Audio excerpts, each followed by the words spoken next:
National Fraternal Order of Police Executive Board, representing nearly 400,000 officers nationwide, and they were with me right from the beginning, and we appreciate it. We won't forget. Your members are the backbone of American law enforcement, and we're deeply grateful for your service, and you have done great service indeed. We're also joined by our great Attorney General, Pam Bondi. Thank you, Pam, Thank you. being here. For generations, this institution has served as a powerful voice for the brave men and women who risk their lives to protect communities all over our country, and they do it as well as anybody or better. I was delighted to earn your endorsement in every one of my presidential campaigns where we did very well, record-setting well, and I'm proud to stand with you today as the most police president, I would say, without question, in the history of America. I don't think anybody's been more for the police than I am. In recent years, far-left radicals have vilified and targeted our nation's police with Marxist prosecutors and soft-on-crime politicians, making it impossible for you to do your jobs and do them the way you want to do them, and only you know how to do them. Under the Trump administration, those days are over. We're back in the men in blue, and we're back in the blue. Very honestly, we have some of the greatest people in the country sitting right around this table. We've ended the use of lawfare against police officers and terminated unjustified federal consent decrees. I signed an executive order directing the Department of Justice to provide legal protection and financial support for officers targeted by very frivolous lawsuits. Oh, I know about frivolous lawsuits better than you do. I can tell you, I had my share of them. I ordered other federal agencies to boost funding for police recruitment, retention, and pay, and I've asked Attorney General Bondi to pursue the death penalty for anyone convicted of killing a police officer, which is very appropriate. Upon taking office, I declared a national emergency on our southern border, and we reduced the number of illegal border crossers released into the United States by 99.999%. You can't do much better than that. We've removed thousands of violent criminal illegal aliens from our communities as part of the largest deportation effort in American history. And just a few months into office, the national murder rate has plummeted by 28%. It's going down largely because of what you're doing.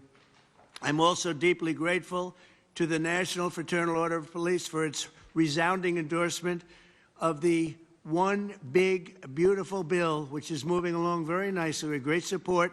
It's a great bill. It's a bill that's going to cut taxes more than any bill we've ever put in the history of our country. It's going to cut costs and expenses by $1.6 trillion, which is the biggest cut in expenses ever.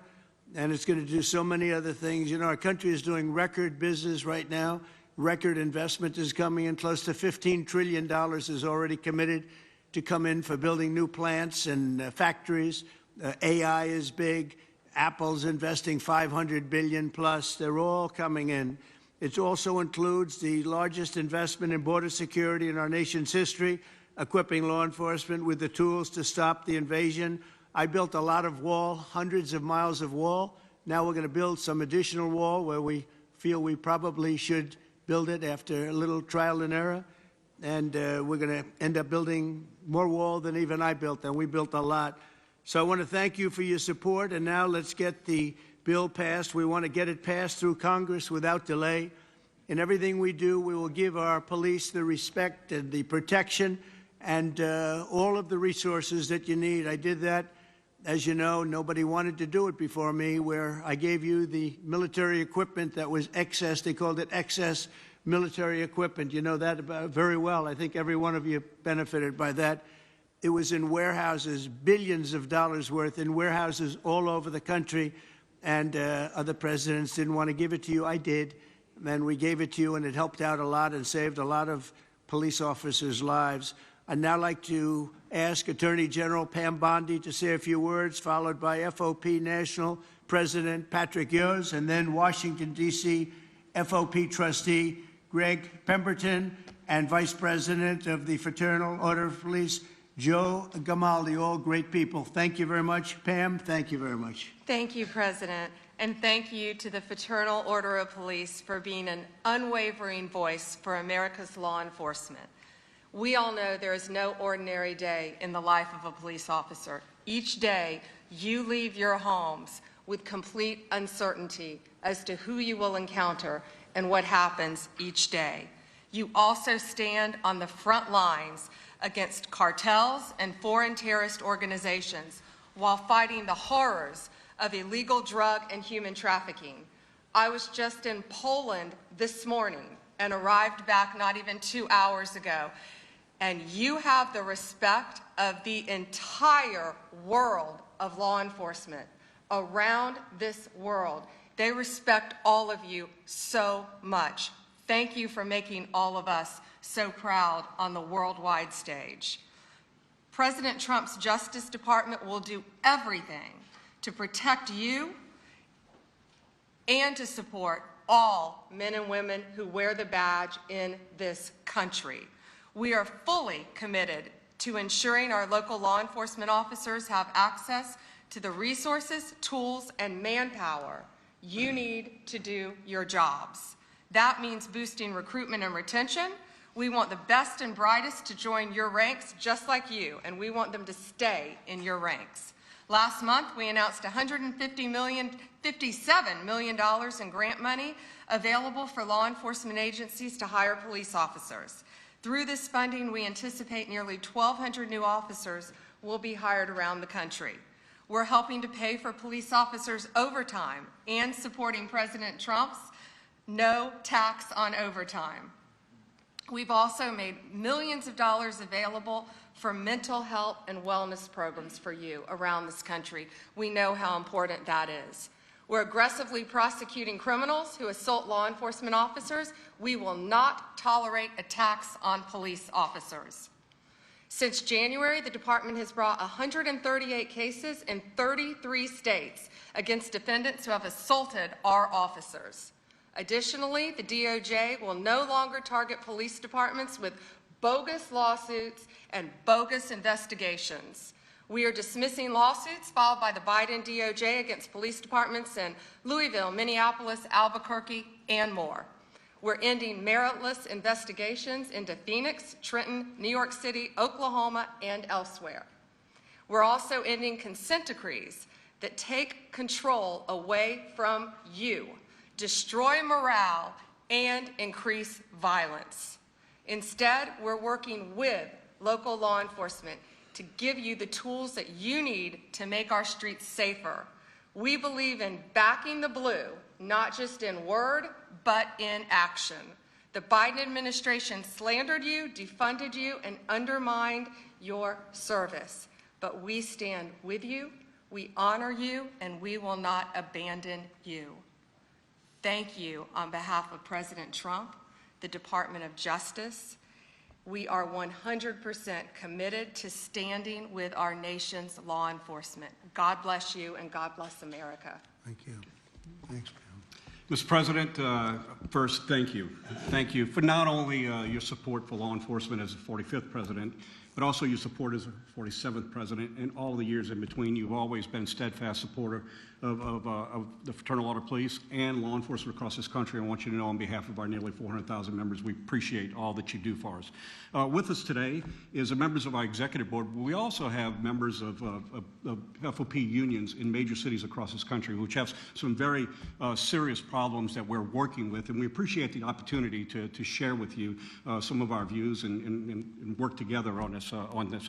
You know, you made a promise to us, and I want to start by saying this. You made a promise that you were going to address overtime, tax on overtime, and that was a promise made in a new big bill. One big new bill is certainly making good on that promise. We thank you for that. You know, law enforcement officers, we find ourselves in a very difficult position where we're having a serious problem with recruiting retention, as you pointed out. The problem is the people who are working right now are working so many hours and they're forced to work overtime, and now they have the tax liabilities that are associated with being pushed into different tax brackets because of being forced to work. Not only that, they're not getting to keep the money they earn. So you, in a recruiting and retention standpoint, you show appreciation appreciation for what we do, recognize what we do in the community, and I want you to know that we're proud to support the bill. This is something that needs to be happening. A promise that you made, and we appreciate you carrying through with it, and know that we're a partner in it. You also made a number of other promises to us, and promises made that we appreciate. And I want to start with one of our first people I'd like to recognize. You promised, and here we're on our nation's capital, revitalizing the city and making it safe again. And no one knows that better than the person who lives it every day and leads the officers in the Metropolitan Police Department and our labor union, and Greg Pemberton. And I'll ask Greg to say a few words. Thank you, Pat, and thank you, Mr. President, for having us. My name is Greg Pemberton. I represent 3,000 police officers that work here for the Metropolitan Police Department in Washington, D.C. The crisis that we're facing, which frankly is more of a calamity, is a staffing crisis. We are authorized to have 4,000 sworn police officers here in the nation's capital. Unfortunately, as of today, we only have 3,190. Over 800 vacancies that we have here for this Metropolitan Police Department. And the worst part is that over the past 5 years, we've had a net loss of 600 police officers who've just left this agency in a mass exodus. And the reason for that is that our city council here in the District of Columbia has passed layers and layers and layers of legislation that prohibits our officers from being able to do their job. It exposes our members to administrative, civil, and even criminal liability, even when they go out and do their job properly. It has also stripped our members of their labor protections to fight off these frivolous complaints and these erroneous allegations of misconduct. It all makes for an environment that is almost impossible to keep these staffing levels what they need to be. Frankly, Mr. President, I think the nation's capital, the District of Columbia, is not just a city of 700,000 residents. This is the nation's capital, and it belongs to everybody. It belongs to every American. It should be a safe city. It should be a pinnacle of American society. It should represent the freedom and democracy that we all cherish so much. And anybody should be free to come here and experience that and see what it is that we are here in this country. And the sanctity and safety of the District of Columbia shouldn't be left in the hands of a city council that subscribes to these radical ideologies that we all know are failed, and that we have the empirical data that it doesn't work. It only increases crime and makes cities more dangerous. I want to thank you for creating the Make D.C. Safe and Beautiful task force. I've met with Orville Green. I find him to be phenomenally qualified to help us out of this mess. I also want to thank you for the appointment of Janine Pirro for the USAO position of D.C. I met with her recently, and I found her plan to solve and tackle a number of these problems very promising and very optimistic. So the 3,000 police officers stand at the ready, Mr. President, to help you make D.C. great again, and hopefully we can solve some of these problems and fix crime here in the nation's capital. Thank you very much. Mr. President, it's the topic of the day, pretty much every day now, is the unmitigated disaster that has created in cities across this country with the open borders. And all the problems that it has done for quality of life, it's done for our safety within our communities, safety of the officers that work in the communities, and you've been a great advocate of putting us back together. And I'll ask our Vice President Joe Gamaldi to touch on it. President Trump, I think I'd be remiss if I didn't start by saying thank you. Thank you for the incredible efforts by you and your administration to deport these people who have come to our country illegally and then refuse to follow the very laws that we hold so sacred. Our officers, especially in sanctuary cities, are tired of arresting the same people over and over again who never should have been here in the first place. We have lost friends, co-workers, unimaginable trauma to American citizens and families.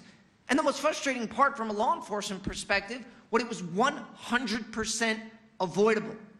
And now we have judges who are standing up for gang members, murderers, robbers, rapists, blocking deportations, obstructing the very will of the American people. It's a disgrace. And if they had a shred of integrity, which I assume they don't, they would resign in shame for what they're doing right now. But I would just ask that you continue to work with us, continue to support with us so that we can partner with all of our great federal agencies out there, continue to carry out this mission. And again, thank you for securing the border and once again making our country one of law and order. Thank you very much. Very nice. Yes. Yes. We're going to have a little discussion now, very private. And I just want to thank you all for being here. And thank you very much, media. Appreciate it. Thank you very much. Mr. President, let me respond.